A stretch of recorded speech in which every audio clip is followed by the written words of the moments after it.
کیا ہو اگر زمین در حقیقت میں چپٹی ہو اور فلیٹ ارتھرز بالکل ٹھیک ہوں؟ کیا ہمارے پاس اب بھی ٹائم زون ہوگا؟ موسموں کی تبدیلی بھی ہوگی؟ سب سے پہلے تو آپ اس کے کنارے پر چلنے کے بارے میں بھول جائیں۔ کشش ثقل آپ کو اجازت نہیں دے گی۔ رکیے، کیا کشش ثقل چپٹی زمین پر بھی ممکن ہوگی؟ تو جواب ہے یقیناً ہاں۔ کشش ثقل کی قوت وہ ہے جو ہمارے سیارے یا کسی دوسرے سیارے کو ایک ساتھ رکھتی ہے۔ یہ وہی ہے جہاں پہلی جگہ ایک سیارہ بنتا ہے۔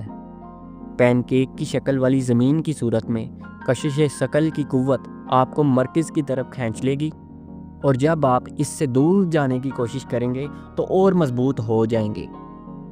آپ اپنے جسم کو اوپری حصے کی طرف کھینچنا شروع کر دیں گے۔ ایسا محسوس ہوگا جیسے آپ کسی پہاڑی پر چڑھ رہے ہیں، ایک پہاڑی جو تیز تر تیز ہوتی جا رہی ہے اور مزید تیز ہوتی جا رہی ہے۔ جب آپ کنارے پر پہنچیں گے، نیچے اور پیچھے آپ کی سمت ایک ہی ہوگی۔ کیا کشش ثقل کے کھینچنے کے مخالف سمت میں بڑھتے ہوئے ترچھے درخت ہوں گے؟ اور پھر سورج کیسا ہوگا؟ اور زمین میں پانی کس طرح ہوگا؟ ایک چپٹی زمین خلا میں کیسا سلوک کرے گی؟ ایک فلیٹ ارتھ تھیوری یہ ہے کہ سورج زمین کے گرد گھومتا ہے، دوسری طرف نہیں۔ اگر چاند کی طرح سورج زمین کے گرد چکر لگائے تو کیا ہوگا؟ اس صورت میں آپ کو کبھی جیٹ لیگ کا سامنا نہیں کرنا پڑے گا، کیونکہ ٹائم زون جیسی کوئی چیز نہیں ہوگی۔ سورج سیارے کے اوپر اور نیچے دونوں کو روشن کرے گا۔ اس کا مطلب ہے کہ مسلسل روشنی، کوئی دن یا رات کا کوئی چکر نہیں ہوگا۔ اس کے علاوہ کوئی موسم یا کوئی سورج گرہن کچھ بھی نہیں ہوگا۔ سورج کو خود کو بہت چھوٹا کرنا پڑے گا، ورنہ وہ زمین کو جلا دے گا، یا شاید کسی بھی سیارے کو بھون دے گا، کیونکہ زمین کو اس کی تابکاری سے بچانے کے لیے کوئی جغرافیائی میدان نہیں ہوگا۔ جغرافیائی میدان زمین کے ٹھوس کور میں پیدا ہوتا ہے اور ہمارے ماحول کو یہاں سے فرار ہونے نہیں دیتا۔ کائناتی شعاعیں ہمارے جسموں پر بمباری کریں گی، جس سے کینسر سے لے کر ڈی این اے تک ہر چیز کو نقصان پہنچے گا۔ سمندر خلا میں بھاگ جائیں گے اور اسی طرح ہوا اور ہماری آکسیجن بھی۔ لیکن آئیے فرض کریں کہ ایک چپٹی زمین کے پاس ہمارے مقناطیسی میدان کا متبادل تھا۔